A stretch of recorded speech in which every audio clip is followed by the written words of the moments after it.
আসসালামু আলাইকুম এভরিওয়ান। প্রিয় এসএসসি বাণিজ্য বিভাগের শিক্ষার্থী বন্ধুরা, তোমাদের সবচেয়ে কমন একটা সমস্যা হচ্ছে উত্তোলনের জাবেদা। তো বন্ধুরা, তোমাকে আজ আমি একটা টেকনিকের মাধ্যমে তুমি নগদ উত্তোলনের যে জাবেদাগুলো রয়েছে সেগুলো সহজে মুখস্থ করে রাখতে পারবা। তো চলো বন্ধুরা, আমরা এখনই শিখে নিই। এটা হচ্ছে, তুমি একটা লাইন মুখস্থ রাখবা, সেটা হচ্ছে উত্তোল জীবন বাঁচাতে আয়কৃত অর্থ ব্যক্তিগতভাবে ব্যবসা থেকে উত্তোলন করলেন। তুমি যদি এই লাইনটা মুখস্থ রাখতে পারো, তাহলে এই সবগুলো কি উত্তোলনের জাবেদা মুখস্থ রাখতে পারবা। আমরা একটু বিস্তারিত জেনে নিই, আসো। এখন দেখো, উত্তোলনের জাবেদা সম্পর্কে আমরা একটু কিছু ধারণা নিব। দেখো বন্ধুরা, উত্তোলন হচ্ছে দুই প্রকার, মানে একটা মালিক ব্যবসা থেকে দুই ভাবে উত্তোলন করে। সেটা হচ্ছে তোমার নগদ উত্তোলন, আর একটা হচ্ছে তোমার পণ্য উত্তোলন। অর্থাৎ মালিক তার নিজের রাজস্ব থেকে, নিজের মূল ব্যবসা প্রতিষ্ঠান থেকে দুই ভাবে উত্তোলন করেন, ঠিক আছে। তো উত্তোলনটা হচ্ছে মূলত একটা ব্যয়, প্রতিষ্ঠানের জন্য একটা ব্যয়। এই হচ্ছে উত্তোলনের দুই প্রকার। হ্যাঁ, এটা তোমার পরীক্ষা আসতে পারে যে উত্তোলন কয় প্রকার। যাই হোক, তুমি এটা নোট করে নাও, আমি যা বলতেছি সেগুলো নোট করে নাও। এবং তুমি দরকার হলে তোমার বন্ধুদেরকে শেয়ার দিয়ে রাখো টেকনিকটা, পরীক্ষার সময় তোমার কাজে লাগবে। বিগত বছরের বোর্ড কোয়েকশনের যে জাবেদাগুলো আছে উত্তোলনের, সেগুলো যদি একটু অ্যানালাইসিস করে দেখো, তাহলে তুমি চার প্রকারের উত্তোলন পাবা, চার ধরনের উত্তোলন পাবা। তো আমি অ্যানালাইসিস করে দেখলাম, তোমার নিজ প্রয়োজনে ব্যবসা থেকে উত্তোলন। প্রথমত, মালিক নিজ প্রয়োজনে ব্যবসা থেকে নগদ উত্তোলন করেন। এই নগদ উত্তোলনটা দেখতেছো, সেখান থেকে মালিক নিজ প্রয়োজনে নগদ উত্তোলন করেন, এটা হচ্ছে। তারপর হচ্ছে কি, নিজ প্রয়োজনে ব্যাংক থেকে উত্তোলন করেন, ব্যবসায়ের প্রয়োজনে ব্যাংক থেকে উত্তোলন করেন। এই ব্যাংক থেকে উত্তোলন যেটা দেখতেছো, এটা হচ্ছে মালিকের ব্যবসায় প্রতিষ্ঠানের যে ব্যাংক হিসাবটা রয়েছে সেখান থেকে উত্তোলন করেন।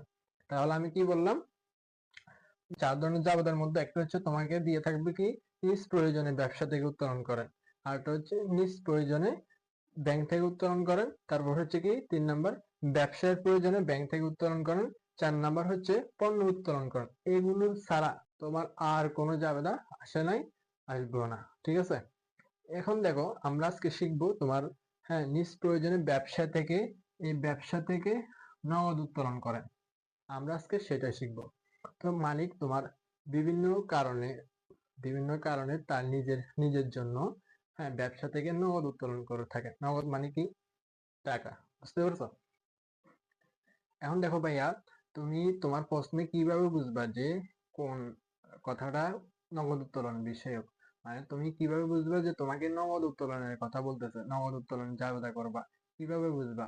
দেখবা ব্যক্তিগত প্রয়োজনে উত্তোলন, তখন তোমাকে বুঝে নিতে হবে এটা মালিক তার ব্যবসা প্রতিষ্ঠান থেকে কি উত্তোলন করেছেন, নগদ উত্তোলন করেছেন। যদি পণ্য উত্তোলন কিংবা ব্যাংক উত্তোলন, হ্যাঁ, যদি দেওয়া না থাকে ব্যক্তি, হ্যাঁ, তাহলে শুধু এই কথাটাই দেওয়া থাকলে তাহলে তুমি বুঝে নিতে হবে তোমাকে নগদ উত্তোলনের কথা বলছে। তারপর দেখো, নগদ উত্তোলন সরাসরি বলে দিবে তোমাকে নগদ উত্তোলন। তারপর দেখো, কারবার ব্যবসায় অথবা নিজ প্রতিষ্ঠান থেকে উত্তোলন। কারবার ব্যবসায় নিজ প্রতিষ্ঠান থেকে উত্তোলন, তোমাকে কি এখানে বলছে পণ্য উত্তোলন, তোমাকে কি বলছে ব্যাংক থেকে উত্তোলন, কিছু বলে না। তার মানে তুমি বুঝতে হবে এটা কি উত্তোলন, নগদ উত্তোলন। এরপর দেখো, আয়কর প্রদান অথবা পরিশোধ। ভাই দেখো, তোমাদের সবচেয়ে একটা কমন সমস্যা হচ্ছে তোমরা আয়কর জিনিসটা বুঝো না। হ্যাঁ, এই সম্পৃক্ত জাবেদাগুলো তুমি বুঝো না। এটা যে আয়কর যে একটা উত্তোলন, সেটা তুমি বুঝতে পারো না। এখন আমি তোমাকে বুঝাই দিই, দেখো আয়করটা কি। দেখো, তুমি যে বাসায় থাকো কিংবা যে জায়গাটায় থাকো, পৌরসভা বা যে কোনো জায়গায়, যদি নিজস্ব বাসায় থেকে থাকো, অবশ্যই সরকারকে একটা কর দেওয়া লাগে না? কি দেওয়া লাগে? সরকারকে একটা নির্দিষ্ট পরিমাণ বছর শেষ কর দেওয়া লাগে। তেমনি মালিক তার ব্যক্তিগত আয় থেকে তার ব্যবসাটা যে পরিচালনা করতেছে, এটা তার সরকারের কি, মানে তোমার একটা দেশের ভূমিকা কি রাখবে, শেষ তোমার তার ব্যবসা প্রতিষ্ঠানের আয় থেকে মালিক কি দেওয়া লাগে, আয়কর দেওয়া লাগে। বুঝতে পারছো ভাইয়া? মানে তার আয়টা হচ্ছে তার নিজস্ব। এখন সে যে ব্যবসা প্রতিষ্ঠানটা করতেছে দেশের মধ্যে, তার ভূমিকা কি, দেশের ভূমিকা কি, দেশের জন্য সে কি করবে, সেখান থেকে অবশ্যই তাকে আয়কর দেওয়া লাগবে। এখন আয়করটা কি সে নিজের পকেট থেকে দিবে, বা কোথা থেকে দিবে? অবশ্যই ব্যবসা প্রতিষ্ঠানের লভ্যাংশ থেকে বা ব্যবসা প্রতিষ্ঠানের থেকে, অংশ থেকে, নগদ টাকা থেকে। এই তখন সেটা কি হয়ে যায়, উত্তোলন হয়ে যায়। তোমাকে প্রশ্ন যখন বলবে আয় কর প্রদান, তুমি তখনই বুঝে নিতে হবে তোমাকে নগদ উত্তোলনের কথা বলছে। চাবাতে কি হবে ভাইয়া? উত্তোলন হিসাব ডেবিট, নগদ হিসাব ক্রেডিট। কারবার থেকে নিজ পজিশন থেকে উত্তোলন, উত্তোলন হিসাব ডেবিট, নগদান হিসাব ক্রেডিট। ব্যক্তিগত প্রয়োজন উত্তোলন, উত্তোলন হিসাব ডেবিট, নগদান হিসাব ক্রেডিট। হ্যাঁ, এবার দেখো জীবন বীমা প্রিমিয়াম প্রদান। তোমরা অনেকে বুঝো না জীবন বীমাটা আবার কি। এখানে দেখতেছো তুমি জীবন বীমা প্রিমিয়াম, জীবন বীমা তার মানে কি জীবনের উপর, জীবনের জন্য বীমা। জীবনের জন্য বীমা কেন লাগে? তুমি যদি ব্যবসা উদ্যোগ করে থাকো, সেখানে ব্যবসায়ের আইনগত দিক অধ্যায়ে একটা কথা, একটা কনসেপ্ট আছে জীবন বীমা। অবশ্যই তুমি এটা পড়েছ, না পড়লে পড়ে নিও। দেখো জীবন বীমাটা হচ্ছে মালিক তার নিজের জীবনের জন্য, নিজের জীবনের সুবিধার জন্য, যে তুমি একজন ব্যবসায়ী, তুমি কখনো যদি দুর্ঘটনা করো, হ্যাঁ, কখনো যদি কোনো অসুস্থতা পড়ো, তাহলে ওই বীমা থেকে কি পাবা? সুবিধা পাবা। বীমায় কেন তোমাকে সুবিধা দিবে, অর্থাৎ তুমি প্রতি মাসে মাসে ওই বীমার টাকায় জমা রাখতে হবে, ওই বীমা হিসাবে জমা রাখতে হবে। তুমি প্রতি মাসে মাসে ওই বীমা কোম্পানির কাছে জমা রাখতে হবে। তখন তুমি যে কোনো, হ্যাঁ, তোমার জীবনের যে কোনো ঝুঁকিতে তুমি টাকাটা কি করতে পারবা? উত্তোলন করতে পারবা। এখন দেখো, যখন জীবন বীমা প্রিমিয়াম প্রদান করে মালিক, তার ব্যবসা হিসাব থেকে উত্তোলন করে, ব্যবসা হিসাব থেকে টাকাটা কি করে? জীবন বীমা প্রিমিয়াম দান করে, প্রদান করে। এখন দেখো, তুমি যে জীবন বীমাটা প্রদান করতেছো, এটা কি ব্যবসায়ী বীমা? না। বীমা তোমরা জানো বীমা অনেকগুলা, জীবন বীমা, অগ্নি বীমা, নৌ বীমা, হ্যাঁ, এই বীমাগুলো আছে। এখন এই বীমাগুলো তো কি ব্যবসায়ের, কিন্তু জীবন বীমাটা শুধু হচ্ছে তোমার। জীবন বীমা কার? তোমার। এই জীবন বীমা যেহেতু তোমার, তুমি যখন ব্যবসায় জীবন বীমা প্রিমিয়াম প্রদান করো, তখন ব্যবসা থেকে একটা কি হয়? উত্তোলন হয়।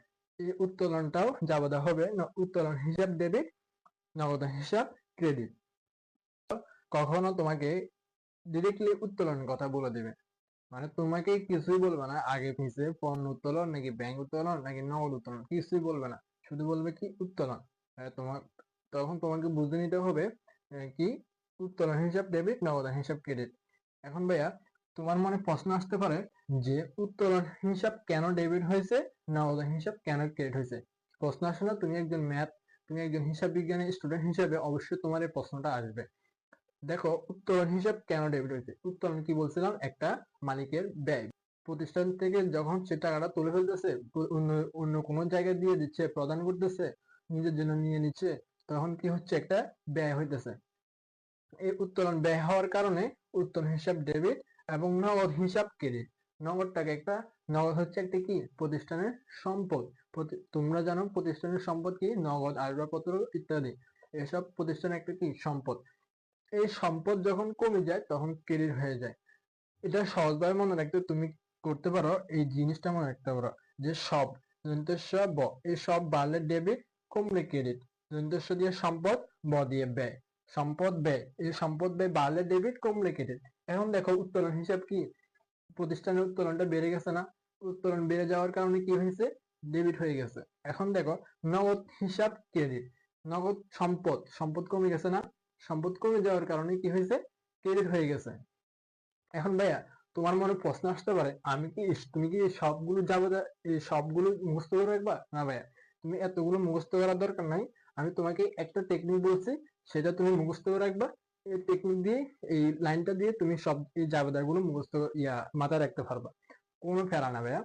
দেখো, উত্তল জীবন বাঁচাতে আয়কৃত অর্থ ব্যক্তিগত ব্যবসায় থেকে উত্তোলন করলেন।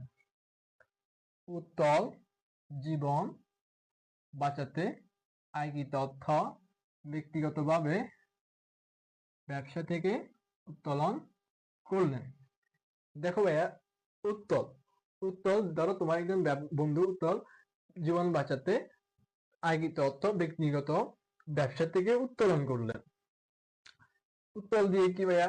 উত্তোলন জীবন বাঁচাতে মানে কি? তোমাকে বলছিলাম না, জীবন বাঁচাতে, জীবনের জন্য কি করে? জীবন বীমা প্রিমিয়াম খোলে। জীবন বীমা প্রিমিয়াম বা জীবন বীমা সালামি, এই লাইনটা দিয়ে তুমি এই দুইটা মনে রাখতে পারবা, এই ওয়ার্ডটা দিয়ে। তারপর দেখো আয়কৃত অর্থ, আয়কৃত, তুমি কি ধারণা করতে পারতেছো আয়কৃত মানে কি? আগিত মানে হচ্ছে আয়কর প্রদান। এরপর দেখো ব্যক্তিগতভাবে ব্যবসায় থেকে উত্তোলন করলেন। ব্যক্তিগতভাবে এই যে তুমি ব্যক্তিগত প্রয়োজন উত্তোলন, বুঝতে পারছো? এরপর দেখো ব্যবসা থেকে এই দেখতেছো ব্যবসায় থেকে, কারবার থেকে ব্যবসায়, নিজ প্রতিষ্ঠান। ক্লিয়ার? এরপর দেখো কি করেন, নগদ উত্তোলন করেন। এই যে নগদ উত্তোলন, এই নগদ উত্তোলন টেকনিকটা ভাই মনে থাকবে। তুমি যদি এই টেকনিকটা এই লাইনটা যদি মনে রাখতে পারো ভাইয়া, তোমার আর কিছু লাগবে না। তুমি এই নগদ উত্তোলনের জাবেদা হ্যাঁ ইজিলি মনে রাখতে পারবা। তুমি এই তোমার উত্তোলনের জাবেদার মধ্যে সবচেয়ে ভেজাল হচ্ছে এই অংশটুকু, মানে নানান ভাবে দিয়ে থাকে। কখনো ব্যক্তিগত, কখনো নগদ, কখনো কারবার থেকে, কখনো আয়কর, জীবন বীমা প্রিমিয়াম উত্তোলন, মানে এক এক ধরনের। তো তুমি যদি এই লাইনটা মনে রাখতে পারো তাহলে তোমার নগদ উত্তোলনের জাবেদা কি ক্লিয়ার। তো বন্ধুরা, আশা করি ভিডিওটি ভালো লেগেছে। তোমার যদি ভিডিওটি ভালো লেগে থাকে তোমার বন্ধুদেরকে শেয়ার করে দিবা, এবং হ্যাঁ চ্যানেলটি, তুমি যদি চ্যানেল নতুন হয়ে থাকো অবশ্যই চ্যানেলটি সাবস্ক্রাইব করে দিবা। আহ, এর পরবর্তীতে আমি তোমাদেরকে পার্ট 2 নিয়ে আলোচনা করব। সেখানে তোমার নিজ প্রয়োজনে ব্যাংক থেকে উত্তোলন এবং ব্যবসার প্রয়োজনে ব্যাংক থেকে উত্তোলন, এই জাবেদাগুলো এবং পণ্য উত্তোলন, এই তিন ধরনের জাবেদা আমি একসাথে রেকর্ড ক্লাস করে দেব। ততক্ষণ পর্যন্ত ভালো থাকো, সুস্থ থাকো। ইনশাল্লাহ আবার দেখা হবে। আসসালামু আলাইকুম।